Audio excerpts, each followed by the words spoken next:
Bonjour. Suite à des demandes sur les commentaires de la présentation de l'appli Davidomo, où on voulait savoir le pourquoi du comment et pourquoi une interface graphique aussi simple, donc j'ai décidé de faire une petite vidéo pour vous expliquer. Donc je vais déjà commencer par vous présenter les modules distants.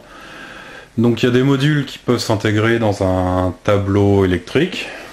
Donc ici vous avez une interface pour pouvoir brancher vos entrées de commande, je ne sais pas si on voit bien. Donc le dialogue, l'alimentation du module et une entrée commandable par un bouton poussoir.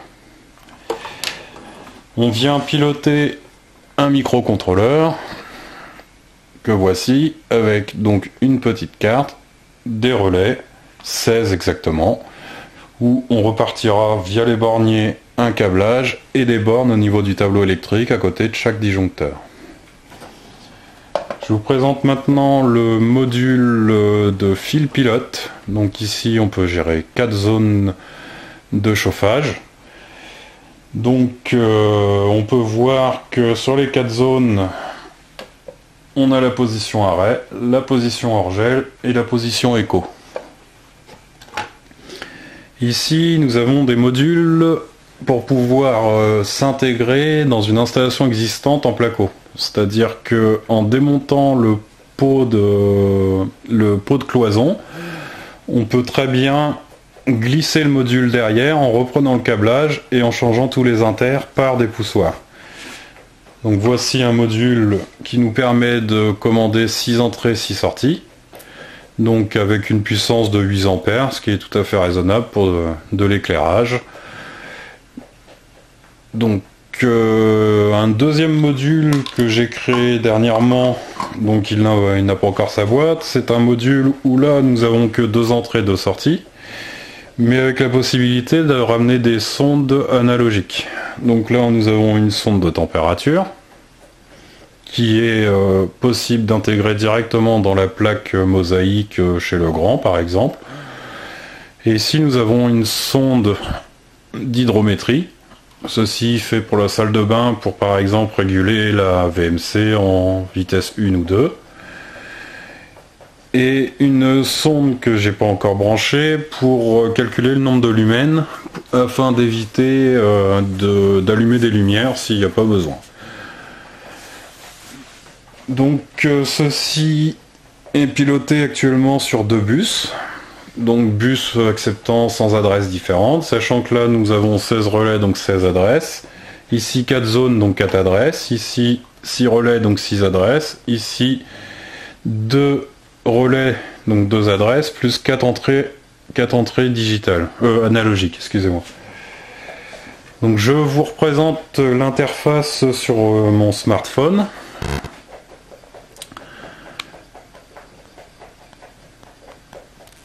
Donc j'allume mon interface.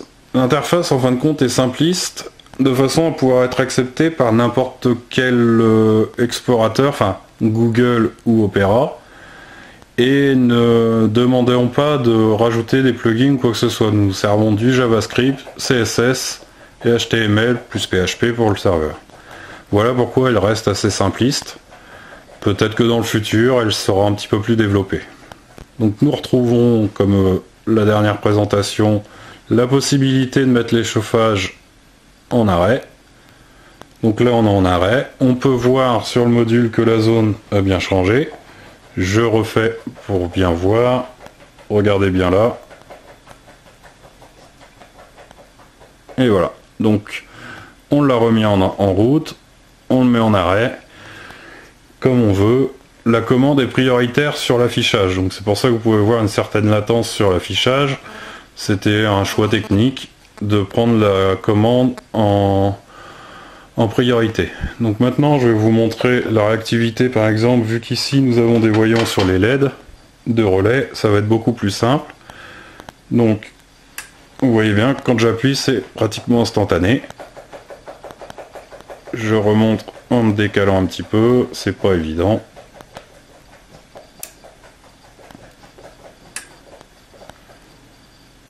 Voilà. Donc je vous présente pas plus l'interface, vous l'avez déjà vu dans la vidéo précédente. On retrouve comme d'habitude le programme télé.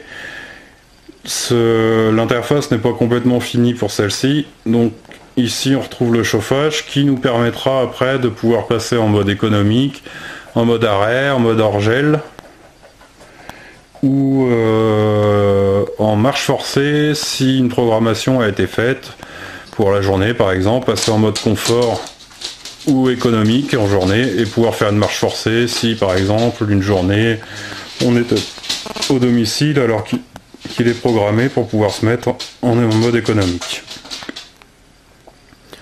Voilà. Donc maintenant je vais essayer de tourner la caméra de façon à pouvoir vous montrer la box.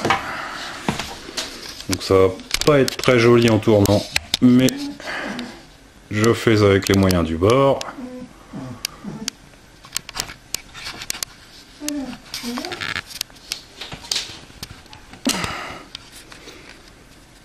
Donc voilà, là on peut voir la box.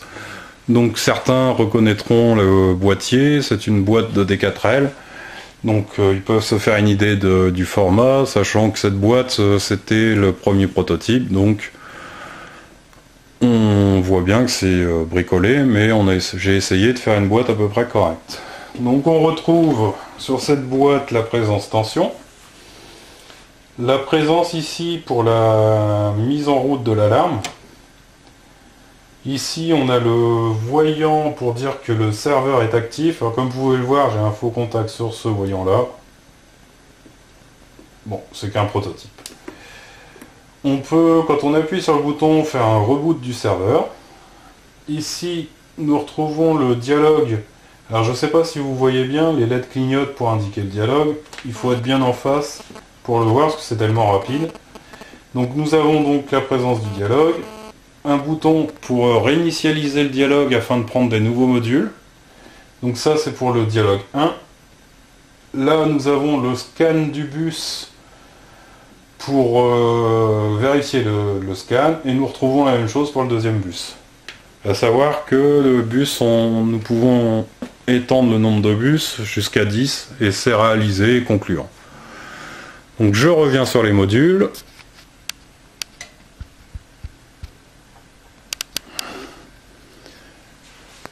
Voilà, donc nous retrouvons donc le module avec son bouton poussoir. Il n'y en a qu'un, c'est juste pour faire une démo. Et donc je vous montre l'interface. Excusez-moi, c'est pas facile. On peut voir que l'éclairage de la table de salon s'éteint. Je ne sais pas si c'est très facile à voir.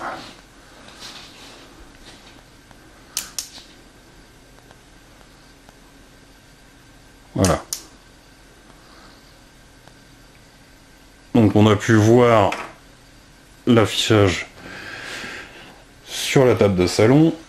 Donc je vais vous montrer maintenant sur le deuxième bus pour l'éclairage bureau.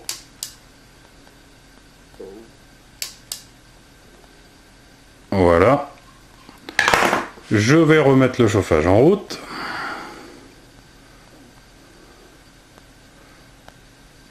Voilà, il a pris en compte. Donc il y a une latence parce que je rafraîchis les données toutes les 3 secondes. Donc on peut voir du coup le petit icône au niveau du chauffage. Et j'ai intégré aussi sur le module de fil pilote la possibilité de rajouter un contact au niveau de chaque fenêtre. Donc un petit contact aimant intégré dans la fenêtre.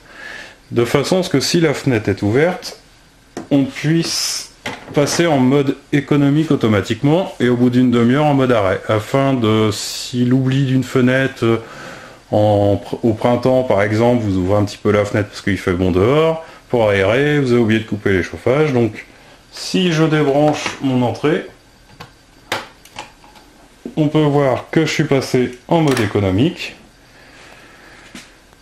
et on peut voir sur l'interface aussi, excusez-moi, c'est pas évident, que l'icône a changé et donc on est entre le orange et vert qui clignote pour dire qu'on est en mode économique.